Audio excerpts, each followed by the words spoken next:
Good morning student. आज हम आपको आपकी कक्षा का पाठ 5 मंत्र का आगे का भाग पढ़ाएंगे।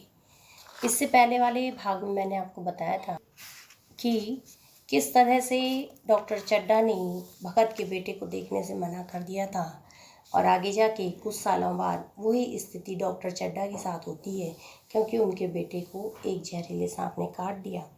और जब एक व्यक्ति भगत को बुलाने आता है तो भगत जो है आने से मना कर देता है। भगत के लिए जीवन में ये पहला अवसर था कि ऐसा समाचार पाकर वह बैठा रह गया हो। 80 वर्ष के जीवन में कभी न हुआ था कि सांप की खबर पाकर वह दौड़ा न गया हो। सैकड़ों निराशों को उसके मंत्रों ने जीवन दान दे दिया था, पर वह आज घर से कदम नहीं निकाल सका। यह खबर सुनकर सोने जा रहा है। बूढ़े ने कुप्पी बुझाई, कुछ देर खड़ा रहा, फिर बैठ गया, अंत में लेट गया, पर यह खबर उसके हृदय पर बोझ की भांति रखी हुई थी। उसे मालूम हो रहा था उसकी कोई चीज खो गई है, जैसे सारे कपड़े गीले हो गए हैं या पैरों में कीचड़ लगा हुआ है, जैसे उसके मन में कोई बैठा हुआ उसे घर से निकलने के लिए कुरेद रहा है। बुढ़िया जरा देर में खर्राटे लेने लगी। अब भगत उठा, अपनी लकड़ी उठा ली और धीरे से किवाड़ खोले। बूढ़े बातें करते करते सोते हैं और जरा सा खटका होते ही जागते हैं। बुढ़िया ने पूछा, कहाँ जाते हो? कहीं नहीं, देखता हूँ कितनी रात है। अभी बहुत रात है, सो जाओ। नींद नहीं आती। नींद काहे को आएगी? मन तो चड्ढा के घर पर लगा हुआ है।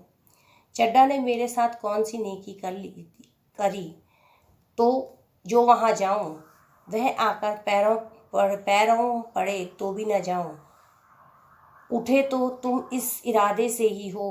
नहीं री, ऐसा पागल नहीं हूं कि जो मुझे कांटे बोए उसके लिए फूल बोता फिरूं। बुढ़िया फिर सो गई। बूढ़े ने फिर किवाड़ खोले, इतने धीरे से कि बुढ़िया को खबर न हुई। बाहर निकल आया। उस वक्त गांव का चौकीदार गश्त लगा रहा था। बोला, कैसे उठे भगत? आज तो बड़ी सर्दी है, कहीं जा रहे हो क्या? भगत ने कहा, नहीं जी, जाऊंगा कहाँ? देखता था अभी कितनी रात है। भला कै बजे होंगे? चौकीदार बोला, 1 बजा होगा। और क्या? अभी थाने से आ रहा था तो डॉक्टर चड्ढा के बंगले पर भीड़ लगी हुई थी। उनके लड़के का हाल तो तुमने सुना होगा, कीड़े ने छू लिया, चाहे मर भी गया हो। तुम चले जाओ तो शायद बच जाए। सुना है 10,000 देने को तैयार है। तो भगत कहता है, मैं तो ना जाऊं, चाहे वह 10 लाख भी दे। मुझे 10,000 या 10 लाख लेकर क्या करना है? कल मर जाऊंगा, फिर कौन भोगने वाला बैठा हुआ है? चौकीदार चला गया। भगत ने आगे पैर बढ़ाया। जैसे नशे में आदमी की देह अपने काबू में नहीं रहती। पैर रखता कहीं है, पड़ता कहीं है, कहता कुछ है, जुबान से निकलता कुछ है। वही हाल इस समय भगत का था। मन में प्रतिकार था, पर कर्म मन के अधीन न था। भगत लाठी खटखट करता लपका चला गया था। आधी राह निकल जाने के बाद सहसा भगत रुक गया। सोचने लगा, मैं यूं ही इतनी दूर चला आया, इस जाड़े पाले में मरने की मुझे क्या पड़ी थी? आराम से सोया क्यों नहीं? नींद न आती न सही, 2-4 भजन ही गाता। व्यर्थ इतनी दूर दौड़ आया। चड्ढा का लड़का रहे या मरे, मेरी बला से। मेरे साथ इन्होंने कौन सा अच्छा सलूक किया था कि मैं उनके लिए मरूं? दुनिया में हजारों मरते हैं, हजारों जीते हैं, मुझे किसी के मरने जीने से क्या मतलब? इतने में 2 आदमी आते दिखाई दिए। दोनों बातें करते चले आ रहे थे कि चड्ढा बाबू का घर उजड़ गया। वही तो एक लड़का था। भगत के कान पर यह आवाज़ पड़ी। उसकी चाल और भी तेज हो गई। इस तरह कोई 10 मिनट चला होगा कि डॉक्टर साहब का बंगला नजर आया। सन्नाटा छाया हुआ था, रोने पीटने की आवाज़ भी ना आती थी। भगत का कलेजा धक धक करने लगा। कहीं मुझे बहुत देर तो नहीं हो गई? वह दौड़ने लगा। अपनी उम्र में वह इतना तेज कभी न दौड़ा था। बस यही मालूम होता था मानो उसके पीछे मौत दौड़ी आ रही हो। 2 बज गए थे। मेहमान विदा हो गए। रोने वालों में केवल आकाश के तारे रह गए थे और सभी रो रो कर थक गए थे।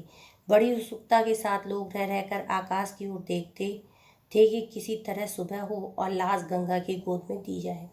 सहसा भगत ने द्वार पर पहुंचकर आवाज़ दी, डॉक्टर साहब, समझे कि कोई मरीज आया होगा। किसी और दिन उन्होंने उस आदमी को दुत्कार दिया होता, अगर आज बाहर निकल आए। देखा, एक बूढ़ा आदमी खड़ा है, कमर झुकी हुई, पोपला मुंह, भौहें तक सफ़ेद हो गई थी, लकड़ी के सहारे कांप रहा था। बड़ी नम्रता से बोले, क्या है भाई, आज तो हमारे ऊपर ऐसी मुसीबत पड़ गई है कि कुछ कहते नहीं बनता। फिर कभी आना इधर, 1 महीने तक शायद मैं किसी मरीज को न देख सकूंगा। भगत ने कहा, सुन चुका हूँ बाबूजी, तभी आया हूँ भैया। कहाँ हैं, जरा मुझे दिखा दीजिए। भगवान बड़ा कारसाज है, मुर्दे को जिंदा सकता है, कौन जाने कब भी उसे दया आ जाए। चड्डा ने व्यथित स्वर से कहा, चलो देख लो, मगर 3-4 घंटे हो गए, जो कुछ होना था हो चुका। बहु तेरे झाड़ने फूकने वाले देख देख कर चले गए। डॉक्टर साहब भगत को अंदर ले आए। उसने लाश को 1 मिनट तक देखा, तब मुस्कुरा कर बोला, अभी कुछ नहीं बिगड़ा है बाबूजी। अगर नारायण चाहेंगे तो आधे घंटे में भैया उठ बैठेंगे। आप नाहक दिल छोटा कर रहे हैं, जरा कहारों से कहिए पानी तो भरे। कहारों ने पानी भर भर कर कैलाश को नहलाना शुरू किया। पाइप बंद हो गया था। कहारों की संख्या अधिक न थी, इसलिए मेहमानों ने अहाते के बाहर कुएं से पानी भर भर कर कहारों को दिया। बूढ़ा भगत बड़ा खड़ा मुस्कुरा मुस्कुरा कर मंत्र पढ़ रहा था, मानो विजय उसके सामने खड़ी है। जब एक मंत्र समाप्त हो जाता, तब वह एक जड़ी कैलाश को सूंघा देता। इस तरह न जाने कितने घड़े कैलाश के सिर पर डाले गए और न जाने कितनी बार भगत ने मंत्र फूंका। आखिर जब उषा ने अपनी लाल लाल आंखें खोली तो कैलाश की भी लाल लाल आंखें खुल गई। एक क्षण में उसने अंगड़ाई ली और पानी पीने को मांगा। चारों तरफ खबर फैल गई।